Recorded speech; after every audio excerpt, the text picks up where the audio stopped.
Welcome back to The Price of Business. I'm your host, Kevin Price, talking to you about you and your business. I love to talk about entrepreneurial success stories, and I love them even more when they're right here in the Houston area.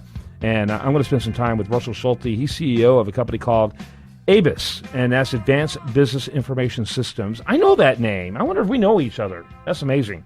And it's such a small world, I wouldn't be surprised. But you're on because you're with, you were a winner, if you will, great recognition, and one of the finest places to get recognition as an entrepreneur, which is Inc. magazine in their Inc. 5000. Welcome to the program. Thank you very much. It's my pleasure to be here. Yeah, that's huge. Tell us a little bit about yourself and your company. Well, ABIS has been around close to 30 years now, and so it's interesting that it took us probably 28 years to get it working right, and now our growth has been tremendous over the last two or 3 years. That's amazing. Isn't that funny how that works? You know, overnight success. Yeah, well, it took 20-something years to get to that overnight. Exactly. Yeah, I know how that goes, actually. I could write a book about that. So I would, but it'd be embarrassing. But talk a little bit. So you're relatively recent to the Inc. 5000, if that's the case. This is our second year of winning the Inc. 5000, and then we also won the Houston 100. This is our third year in a row to win that. Awesome. So we've been growing, like I said, over probably the last 4 or 5 years. What would you say is the thing that snapped? You know, it sounds like you had a eureka moment somewhere in your company's history that was transformative. What was that? Have you been able to quantify that? Oh, very much. We changed our philosophy, and I believe in growing a business, it's all about the people that work at the organization. And so we've changed in a sense that we enjoy every person that works at our company. So we've gotten rid of all the people that were not fun at work and built a culture that really sustains a group of people that are highly engaged in the workforce and are enjoying to come work every day, and that's just led to a tremendous amount of productivity. So now you got me all, and I had to laugh. It's like, what did you do with those people? Where are they? Yeah, I love that. I love that thought, and I love that idea. And I'm sure you've even developed tests to help determine in advance who those people are, you know, and that type of thing.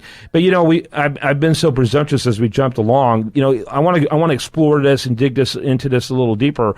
But before you do that, what exactly do you do in terms of services? So our goal and our mission in life is to help CEOs become useless in their company. And we do that by... See, I didn't need any training for that. That's incredible. I'm a natural. It's the most fun thing. Most CEOs end up becoming so valuable in their company that their company can't run without them. And what we've tried to do is write software tools, what IT people would call ERP software, to run a business from end to end. And by doing that, it allows the people to work there to spend a lot less time at work and more time being creative and using their brain power. So we automate everything in an organization. Including the CEO. Wow, I love that. And how cutting edge is that? Talk a little bit. You had a massacre in your office. You got rid of a bunch of people that didn't belong, and then you had to replace them, though, right? Yes. And so tell me how that looked. I'm sure you made a roadmap before you did the massacre. So the first massacre is a strong word, but it sounds like it's pretty reflective. You know, maybe even mediocre genocide. You know, I don't know.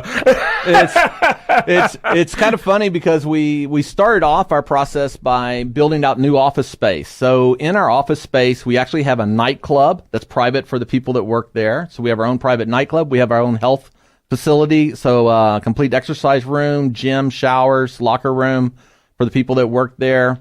And so that we started everything in our culture with building out the office space to build and attract the right type of people.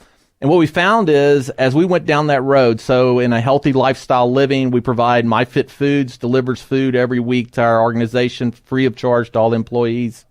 And what we try to do is, by building that organization, actually people opt out. That was not their organization. So believe it or not, there are people that really like a corporate wear a suit and tie mentality. Change the culture first. Change the culture first. And see how people would respond to that. Wow, that's really smart, and it's a lot cheaper than letting people go. Exactly. Wow, that's cool. What made you come to the conclusion that you needed to make a funner, happier culture?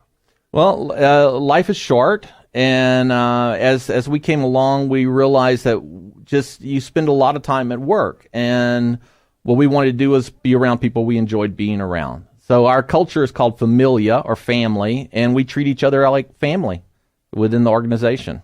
Got it. So, so one of them gets drunk, the other one goes, bails him out of his jail. And You're exactly right. You're exactly right. And then there's Uncle Louie, who still complains about Christmas 1978. Yeah. Now we do keep Uncle Louie out. We do kick him out. Oh, okay, good. Louie's got to go. We love you to death, but you're not going to hang out. So it's a less codependent, dysfunctional family. Yeah, it's more of a family. It is like a family. I love it. I think it's fantastic. And it's Abis, ABIS Corp.com, abiscorp.com. And so tell me, how many of the people that weren't fitting in left voluntarily, percentage-wise, versus leaving through coercion? So we probably got rid of about 12 people over the last 4 or 5 years. Total of the group that needed to go. That left on their own. Oh, left on their own. Left on their own. And how many of them did you invite to leave? Probably only 2. Man, that is awesome. Change the culture, and then you'll know. Let them voluntarily tell you that they don't want to be there anymore. Exactly. This place is too fun. I'm leaving. And I think, too, you find when you hire new people... And I bet you knew in advance who were going to be the ones who would voluntarily leave. Pretty much, yes. Yeah, I bet you knew that. Yeah, they were pretty much a cancer, Are you doing anything in terms of like profit sharing or those kind of things that are also common ways of keeping more invested, emotionally invested into an environment? We very much. Throughout, we believe in sharing our profits, so the people that do that. But we also believe that there are 2 different types of people in the world, and some people like to have more family time. So we have some people that would like to work less hours and not be in much of the grind, and so they actually end up working less and of course make less, but we also share the profit for the people that want to work harder and build a bigger slice of the pie. Man, that's so cool. I love that. Thanks for being with us. All right. Thank you very much. much. I love it. Yeah. Russell Schulte, he's CEO of a company called ABIS. That's ABIS. That stands for Advanced Business Information Systems.